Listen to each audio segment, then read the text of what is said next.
بسم اللہ الرحمن الرحیم۔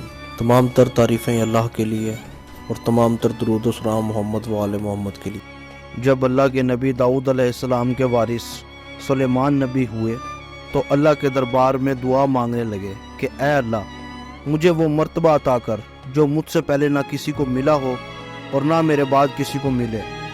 وہ دور ایک عجیب دور تھا۔ لوگ جنات، کالا جادو پر یقین رکھتے تھے۔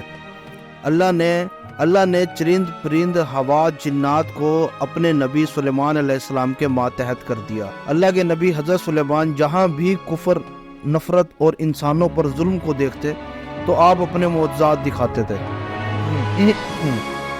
انسان آپ کو اللہ کا نبی سمجھ کر صحیح راستے پر آ جاتے تھے۔ اگر کوئی جن کسی انسان پر حملہ کرتا تھا اور اسے نقصان پہنچاتا تھا تو آپ اس جن کو زنجیروں میں جکڑ دیتے تھے اور آپ کا تخت فضا اٹھائے پھرتی تھی اور آپ آسمانوں پر پرواز کرتے تھے۔ ایک دن ایسے ہی آسمانوں میں پرواز کر رہے تھے کہ ایک جن آپ سے آ کر کہنے لگا، اے اللہ کے نبی، زمین میں بابل کے پاس جنات کا ایک گروہ انسانوں پر بہت ظلم کرتا ہے، اور وہاں کے جن انسانوں میں حلول کرتے ہیں اور پھر انسانوں کو تکلیف دیتے ہیں اور یہ منواتے ہیں کہ ان کے پاس غیب کا علم ہے، اور جو انسان بھی صراط مستقیم سے ہٹ رہے ہیں۔ جیسے ہی اللہ کے نبی حضرت سلیمان نے اس بات کو سنا تو اپنے تخت کو بابل کی طرف موڑتے ہیں اور اس گروہ کے پاس آ کر کہتے ہیں کہ اے تکبر میں رہنے والو، اللہ سے ڈرو۔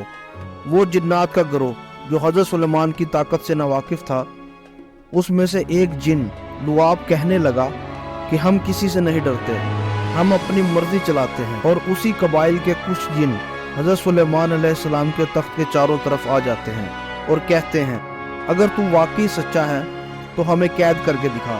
اللہ کے نبی حضرت سلیمان علیہ السلام جیسے ہی اپنی عصا جنات کی طرف کرتے ہیں تو ہوا اور مٹی کا عجیب طوفان اٹھتا ہے اور زمین کو چیر کر لوہا نکلتا ہے اور وہ زنجیروں میں تبدیل ہو جاتا ہے، اور وہ زنجیریں ہر اس جن کی گردن میں آ پڑتی ہیں اور تمام کے تمام جن زمین بوس ہو کر رہ جاتے ہیں۔ اور اللہ کے نبی حضرت سلیمان کے قدموں میں گر کر کہتے ہیں کہ آپ کون ہیں؟ پھر آپ فرماتے ہیں کہ میں اللہ کا نبی داؤد کا بیٹا سلیمان ہوں، اور اللہ نے مجھے اس زمین پر امن و سلامتی کے لیے منتخب کیا ہے۔ اے گروہ جن، خبردار ہو جاؤ، اس زمین پر فساد نہ پھیلاؤ، ورنہ اللہ کا عذاب تم کو فنا کر دے گا۔ یوں وہ سارا گروہ اللہ کی وحدانیت اور حضرت سلیمان کی نبوت کو تسلیم کرتا ہے، اور پھر سب کے سب امن اور محبت کے ساتھ زندگی بسر کرتے ہیں اور وعدہ کرتے ہیں کہ کبھی بھی کسی انسان کو تکلیف نہیں دیں گے۔